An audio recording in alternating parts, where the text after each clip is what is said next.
Hello दोस्तों, welcome to fundamental trader. Fundamental trader के channel पे आपका स्वागत है। आज की जो वीडियो होने वाली है वो बहुत इंपॉर्टेंट होने वाली है।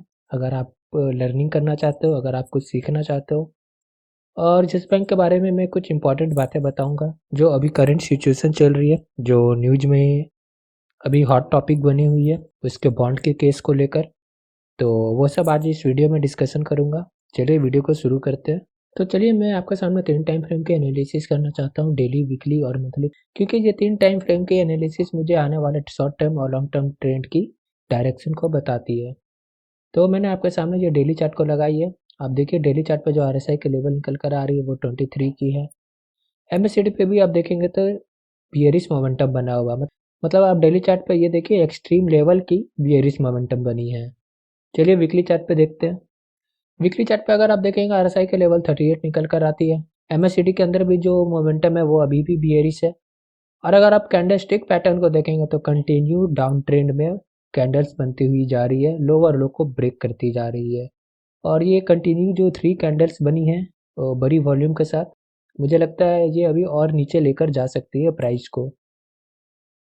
अगर मैं मंथली चार्ट पे देखूँ तो आरएसआई की जो लेवल निकल कर आती है 31, यहाँ पे भी बियरिश मोमेंटम दिखाई दे रही है। कैंडलस्टिक पैटर्न को देखेंगे मंथली चार्ट पे तो ये रेड कैंडल्स बन रही है, वे भी बैक टू बैक 3 कैंडल्स। ये मतलब बहुत ही नेगेटिव सेंटीमेंट है, क्योंकि आप देख लीजिए, मुझे लगता है डेली, वीकली और मंथली तीनों टाइम फ्रेम पे बहुत ही एक्सट्रीम लेवल की बियरिश मोमेंटम बनी है। और मैं बोलूँगा आपको कि प्लीज़ बाई की पोजीशन मत बनाइएगा येस बैंक में, क्योंकि जो 3 लेवल के टाइम फ्रेम है तीनों पे एक्सट्रीम बियरिश है। तो बाई की पोजीशन बिल्कुल भी मत बनाइएगा, ये रिक्वेस्ट है मेरी। और मुझे लगता है जो जिस तरह की इसमें मोमेंटम बनी है येस बैंक के अंदर और जो नेगेटिव न्यूज़ आ रही है येस बैंक के अंदर, मुझे लगता है ये गैप को फिल करने के लिए 12 रुपये 90 पैसे तक भी आ सकता है। तो अलर्ट रहिएगा, इसलिए मैं बोल रहा हूँ बाई की पोजीशन अभी मत बनाइएगा।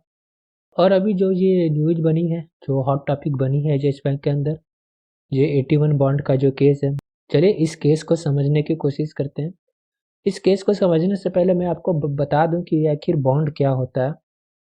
देखिए बॉन्ड का मतलब है डेप्ट। जब किसी को उधार चाहिए होता है, वो या तो सरकार हो या फिर कोई कॉरपोरेट हो या फिर कोई फाइनेंशियल इंस्टीट्यूट हो, अगर किसी को भी मार्केट से उधार चाहिए होता है तो वो एक डेप्ट बॉन्ड को इशू करता है, डेप्ट इंस्ट्रूमेंट इशू करता है। जैसे आप किसी से उधार लेते हो तो आप क्या बोलते हो कि मैं तुमसे उधार तो ले रहा हूँ, लेकिन मुझे जब रिटर्न चाहिए तो मुझे कुछ एक्स्ट्रा पैसा चाहिए। तो जो उधार लेने वाला होता है वो कुछ आपको इंटरेस्ट लगा के देता है आपके प्रिंसिपल पे, तो उसे हम इंटरेस्ट बोलते हैं। वो हर बॉन्ड के साथ इंटरेस्ट अटैच होता है, वो इंटरेस्ट के साथ ही मिलता है। लेकिन बॉन्ड के भी कुछ नियम है, जैसे मैं बताता हूँ अभी आपको। बॉन्ड 2 तरह के होते हैं, एक सिक्योर्ड बॉन्ड होता है, एक अनसिक्योर्ड बॉन्ड होता है। सिक्योर्ड बॉन्ड का मतलब वो बॉन्ड जिसमें एसेट अटैच होता है। मेरे कहने का मतलब, अगर किसी को ब्रिज बनानी है, इंफ्रास्ट्रक्चर बनानी है, तो उसके लिए अगर उसको पैसा चाहिए, किसी से उधारी चाहिए, तो वो बॉन्ड इशू करता है। और उसके साथ वो जो बॉन्ड होता है वो ब्रिज के लिए बॉन्ड होता है, तो उस बॉन्ड पे लिखा होगा ये एसेट बैक्ड बॉन्ड है। तो अगर कल को ये डिफ़ॉल्ट हो जाता है, आपसे उधार लिया पैसा और आपको पैसा उधार नहीं दे पाया, आपका प्रिंसिपल को वो वापस नहीं कर पाया, तो वो जो ब्रिज बना रही थी ना, वो ब्रिज को बिकवाली कर देगी, ब्रिज को बेच के आपका पैसा आपको वापस कर देगा। तो ये एसेट बैक सिक्योरिटी होती है। इसका मतलब आपका पैसा जो है सेफ है, आपको इंटरेस्ट तो मिलता रहेगा, लेकिन अगर वो बाई द चांस कभी भी कंपनी डिफ़ॉल्ट हो जाती है या फिर आपका प्रिंसिपल अमाउंट आपको वापस नहीं कर पाती है एक मैच्योरिटी के टाइम पीरियड पे, तो वो कंपनी या तो अपने एसेट को बेच देगी, आपका पैसा वापस करेगी। मतलब वो कंपनी आपका अपना एसेट बेच कर भी आपको आपका पैसा वापस करेगी। तो ये बात होती है सिक्योर्ड बॉन्ड की, आपका पैसा आपके पास सेफ रहता है, आपका इंटरेस्ट आपको मिलते रहता है। और अगर मैं और सिंप्लीफाई करूँ तो आप हाउसिंग के लिए जो लोन लेते हो, तो जब लोन लेने जाते हो ना, बैंक आपके घर के पेपर्स को अपने पास रख लेता है। वो तब तक आपके घर के पेपर्स आपको नहीं देता है जब तक आप उसके पूरे लोन को चुका नहीं देते। और अगर कभी आप डिफ़ॉल्ट हो गए, बैंक के लोन को आप चुका नहीं पाए, तो वो बैंक क्या करती है, आपके घर को बेच के अपना पैसा निकाल लेती है। बस यही होता है बॉन्ड में भी। जो सिक्योर्ड बॉन्ड होते हैं वो किसी एसेट के साथ अटैच होके आते हैं। अगर आपको आपका पैसा वापस नहीं मिलता है तो वो एसेट को बेच करके आपका पैसा आपको वापस दिया जाता है।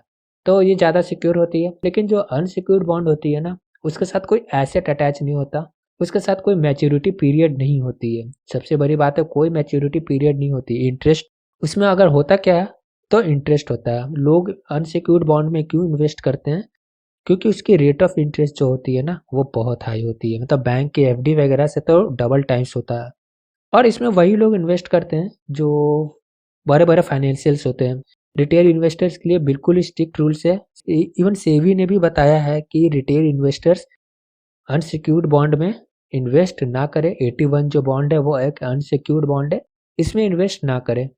लेकिन येस बैंक ने जो क्या किया है कि सभी को ये बताया, रिटेल इन्वेस्टर को बताया कि आपको इसमें बहुत अच्छा रिटर्न मिलेगा, आप इसमें इन्वेस्ट करो, हमारे इस बॉन्ड को बाय कर लो। तो सारे रिटेल इन्वेस्टर्स इसे बाय किए। मतलब क्या धोखा देकर बाय करवाया गया। इन्हें बताया गया कि बहुत अच्छा रिटर्न मिलेगा, आप ले लो हमारे बॉन्ड को। रिटेल इन्वेस्टर्स ने ले लिए, लेकिन जब बाद में पता चला कि ये जो बॉन्ड है वो अनसिक्योर्ड बॉन्ड है, इसकी मैच्योरिटी पीरियड नहीं है। मेरे कहने का मतलब है, बताइए, बैंक पे डिपेंड है कि कब वो आपको प्रिंसिपल अमाउंट देगा। आप अपनी मर्जी से प्रिंसिपल अमाउंट आप नहीं ले सकते हो। ये बैंक पे डिपेंड करता है कि कब आपको इंटरेस्ट रेट वो देगा। आप अपनी मर्जी से इंटरेस्ट रेट नहीं मांग सकते कि मेरा इंटरेस्ट रेट दे दो, या फिर कोई मंथली और ईयरली इंटरेस्ट रेट नहीं होता। बैंक कभी भी चाहे, या फिर कोई भी फाइनेंशियल इंस्टीट्यूशंस जो ये 81 बॉन्ड इशू करती है, वो जब मन चाहे इंटरेस्ट को रोक सकती है, इंटरेस्ट पेमेंट करना बंद कर सकती है। वो जब चाहे प्रिंसिपल अमाउंट को दे सकती है, वरना वो 10 15 20 साल तक आपके प्रिंसिपल अमाउंट को वो वापस नहीं करता। ये प्रॉब्लम है इसके अंदर, ये रिस्क है इसके अंदर। मतलब अगर आप अनसिक्योर्ड बॉन्ड में इन्वेस्ट कर रहे हो, तो आपकी प्रिंसिपल अमाउंट आपको मिलेगी या भी नहीं मिलेगी, इसका कोई भरोसा नहीं होता। बैंक उस प्रिंसिपल अमाउंट को तब तक रखती है जब तक बैंक को उसकी ज़रूरत है। बैंक का कैपिटल जब तक पूरा नहीं होता, ये जो बेसल 3 के जो नॉर्म्स है, जब तक इस नॉर्म्स के अकॉर्डिंग उसके पास कैपिटल नहीं हो जाता, वो आपके कैपिटल को वापस नहीं करती, वो आपके प्रिंसिपल को वापस नहीं करती है। तो ये अनसिक्योर्ड बॉन्ड के साथ यही रिस्क है। लेकिन ऐसा होता है कभी-कभी, जब बैंक को ज़रूरत हो जाती है, उसका कैपिटल पूरा हो जाता है, तो इससे बहुत अच्छा इंटरेस्ट रेट मिलता है। तो ये जो जंक बॉन्ड है, अनसिक्योर्ड बॉन्ड जो है, उसमें रेट ऑफ इंटरेस्ट तो बहुत ज़्यादा हाई होती है, लेकिन उतना ही ज़्यादा रिस्क भी होता है। हो सकता है आपका पूरा पैसा भी चला जाए, या फिर आपका जो पैसा इन्वेस्ट किया हो, वो कब मिलेगा आपको, ये कुछ फिक्स नहीं है। और ये बेसल 3 जो है, बेसल 3 एक नॉर्म्स है, ये एक रूल्स है, जो सारे बैंकों को बताती है कि आपके बैंक की जो कैपिटल है वो कुछ फिक्स रेशियो में होनी ही चाहिए। अगर आपके पास इस रेशियो से कम होती है, तो आपके बैंक, आपकी जो कैपिटल है वो बहुत रिस्क पे होती है। तो ये बेसल 3 के जो नॉर्म्स है, इसे सारे वर्ल्ड के जो बैंक है वो इसे मानती है, इसको फॉलो करती है। और ये काफ़ी सिक्योर भी है, क्योंकि बेसल 3 की जो मीटिंग्स होती है, वो एनुअल जनरल मीटिंग जो होती है, वो सारे सेंट्रल बैंक के जो गवर्नर होते हैं वो ही अटेंड करते हैं, और वो ही ये रूल बनाते हैं कि क्या रेशियो होना चाहिए आने वाले हर साल के लिए। तो ये जो बेसल 3 की जो नॉर्म है, इस नॉर्म के अकॉर्डिंग येस बैंक के पास इतनी कैपिटल नहीं हो रही थी, कैपिटल कम पड़ रही थी। तो जब आपको बताया मैंने कि जब भी कैपिटल या फिर पैसे की ज़रूरत होती है, तो कोई भी फाइनेंशियल इंस्टीट्यूशंस बॉन्ड को इशू करती है। तो येस बैंक ने भी बॉन्ड इशू किया, 81 बॉन्ड जो अनसिक्योर्ड बॉन्ड है। ऐसा बेसल 3 के अंदर रूल है कि आपको अगर कैपिटल की ज़रूरत है, तो आप 81 बॉन्ड को इशू कर सकते हो।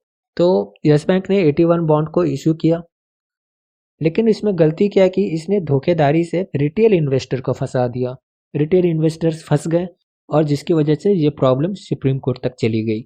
तो जनरली ये जो 81 की बॉन्ड है, इसमें फाइनेंशियल इंस्टीट्यूशंस ही, बड़े बड़े इंस्टीट्यूट या फिर बड़े बड़े इन्वेस्टर्स ही पार्टिसिपेट करते हैं। रिटेल इन्वेस्टर की कोई ज़रूरत ही नहीं होती इसमें। लेकिन रिटेल इन्वेस्टर को फंसाया गया, जिसकी वजह से ये सुप्रीम कोर्ट तक बात चली गई, और ये नेगेटिव इम्पैक्ट आपको येस बैंक के स्टॉक में देखने को मिला। तो मैंने अपने पिछले वीडियो में ये बात पहले भी बताई थी कि जिस बैंक के अंदर आप इन्वेस्ट कर रहे हो, तो बस इतना ही पैसा इन्वेस्ट करना कि आपको पीछे मुड़ के देखने की ज़रूरत ना पड़े कि मार्केट में क्या हो रहा है, जिस बैंक के अंदर क्या हो रही है, क्योंकि ये जो प्रोसेस जाएगी वो लॉन्ग टर्म के लिए जाएगी।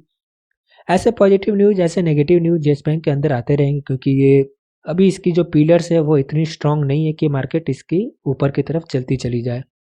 और जो कंडीशन अभी दिख रही है, मुझे लगता है ये जो गैप है, 12 रुपये 90 पैसे की जो गैप है, मुझे लगता है ये गैप को फिल करने के लिए ये और नीचे आ सकती है।